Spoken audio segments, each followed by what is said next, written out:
Hey guys, today we're going to be talking about the physics of a yo-yo, but specifically kinetic and potential energy. So, what are those?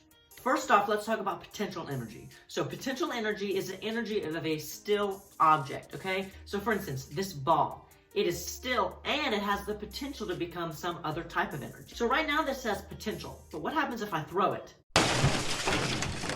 Anyway, so that's kinetic energy. Kinetic energy is the energy of a moving object or the energy that it has because it is moving. But how did it get from potential to kinetic? Just straight away? Well, we'll look at that live. That'll be in just a second. Alrighty, so how this is relating to the yo-yo is, let's talk about potential energy. Kinetic energy is a little bit harder to calculate. As in, if you're wanting to do math to figure out how much kinetic energy this yo-yo has, then it's a little bit harder, but doing potential energy is a lot easier. Let's take a look at what you have to do. First, you have to figure out how much this weighs. This thing weighs about 0.3 kilograms, or about 1 pound. And that's the first thing you have to know, because the formula for potential energy is mass times height times gravity, mhg. But how high am I off the ground? That's the tricky part, okay? That's the h after the m in the formula. I'm estimating about 2 meters off the ground, which is about 6.5 feet. So, to figure out the gravity, you just need to have a brain that helps you remember things, because gravity on this earth is always 9.8 meters per second squared. 9.8. That's a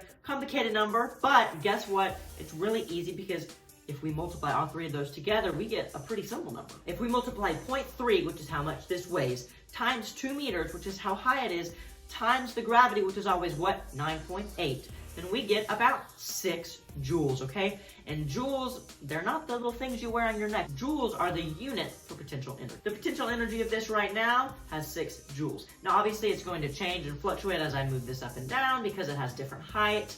And if I go it all the way up here, it's going to have a higher potential energy and a lower potential energy, because that's just how the math works out when you think about it. If you raise the height, you're going to raise the potential energy. But guess what? We will look at all of that and more live. So, go ahead and check it out live. Let's go.